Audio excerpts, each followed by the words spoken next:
Good morning. So today, I will have my practical driving test. So hopefully makapasa tayo. It's a 1 hour. It's a 1 hour drive kasama yung instructor ko. Inayos ko na yung car. So tingnan natin. Medyo maraming kailangan ayusin dito. You need to be enrolled in a driving school. And then, you will choose, it's either manual or automatic yung gagamitin mo. So today, finally, after practicing for, I think, less than 20 times, dahil dito sa Germany, ang daming rules sa road, no? Ibang-iba kesa sa atin. So, ang dami nilang signs and rules na kailangan mong i-follow at ilagay sa yung brain. So, today, I took 2 cups of coffee. So, tignan natin kasi alam niyo naman ang mga German, napaka-strict nila. So, let's go. Tingnan natin kung papasa tayo. Bye! Ayan na nga, ito nga yung car na gagamitin ko. Lumabas na muna ako kasi kinakabahan ako, mga BFF. So, yan. Ikot-ikot muna tayo. Guys, nandito na tayo sa parang LTO nila, no? So, lahat kami nakalinya dito. So, yung instructor ko pumasok na sa loob para tawagan yung examiner, yung titingin kung paano ako magdadrive. Kinakabahan ako, guys. Parang feeling ko first timer ko na magdadrive.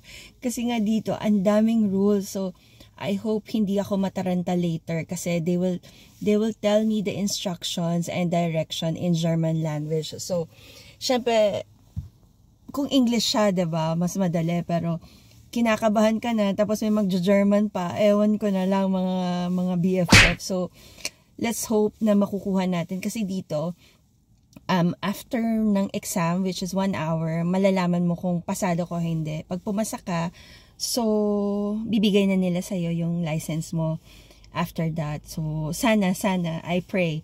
So, let's pray, guys, na makuha ko to, okay? So, mga BFF, later na lang. Kinakabahan talaga ako. Cross the fingers for me, please. Bye! So, guys, after driving for 1 hour, oh my God, finally, guys, may lisensya na ako. Naiiyak ako, parang mas ano pa siya sa graduation ko nung college. Diyos ko po, oh my God. Hindi nyo alam kung gaano kahirap magpumunta ng school every day to take up these lessons. And then after the lessons, you have to do the practical practices on the road. So, ang galing. Grabe, hindi ako makapaniwala. Pero at least, I did it. Meron na tayong driver's license, finally, guys. Meron na tayong lisensya. Pwede na tayo mag-drive. Hindi na ako maglalakad. Yes, finally. I'm so happy. Thank you, Lord. Thank you. Mga BFF, so today, samahan niyo ako pumasok sa work. Tuesday na. Hindi na ganon kalamig. So, yeah, samahan niyo ako pumunta sa workplace natin. Okay? So, I'm using the company's e-car. Yan. Para lang siyang laruan. So, yan lang. Wala kang cambio. Wala kang gear. Yung navi natin. Then, yan lang. Yung battery status. Ilang pa yung kilometers na pwede kong takbuhin, diba? Ayan. O, siya. So, samahan niyo ako. Okay? Samahan niyo ako today pumasok sa work. Okay, see you later! Hi mga BFF! Welcome to Netherlands! So, nandito na tayo sa Netherlands, no? Yun nga lang, traffic kasi nagbukas yung bridge nila. So, antayin lang natin hanggang bumalik siya sa dating posisyon. Actually, mula nung nagkalisensya ako, for the meantime, binigay muna na sa akin tong car ng boss ko. So, I can independently travel from Germany to Netherlands kapag wala si Thomas or wala yung boss ko since nagka-carpooling kami, no? Okay naman mag-drive mag-isa, Lalo na kung morning and kung makikita nyo yung view na ganito everyday, no? Ang ganda-ganda talaga mga BFF. Yun nga lang, kailangan careful ka sa speed limit kasi napaka-strict nila dito sa Netherlands when it comes to speed limits. At ang mahal-mahal ng fine pag nahuli ka nilang hindi sumusunod sa rules and regulations. Ayan na nga mga BFF, nandito na tayo sa port area, no? 60 kilometers per hour lang ang speed limit natin dito. So, yan, relax pa din. Konti na lang at makakarating na tayo sa office natin. So, yan mga BFF. Ganito yung ginagawa namin everyday, traveling from Germany to Netherlands. Usually magkakasama kami, no? But since today, wala si boss and wala si Thomas, so ako lang muna ang nag-travel papuntang office. Mga BFF, bigyan ko lang kayo ng idea kung magkano yung total na nagastos sa pagkakaroon ng driving license dito sa Germany. Nag-total siya actually ng 1,830 euros. O, diba? Ikaw na mag-convert pero wag kang himatayin. Oo, tama ka mga BFF. Kung iniisip nyo sobrang mahal, yes, sobrang mahal talaga sa kanila. And kapag hindi mo pa yun na ipasa, ewan ko na lang. So, talagang kailangan hindi tayo mag-failed, no? Maswerte na rin kasi hindi tayo nag-failed at hindi tayo masyadong kinabahan during the practical driving test. So, thank God talaga. Ayan, malapit na tayo mga BFF sa office. So, konting kembot pa.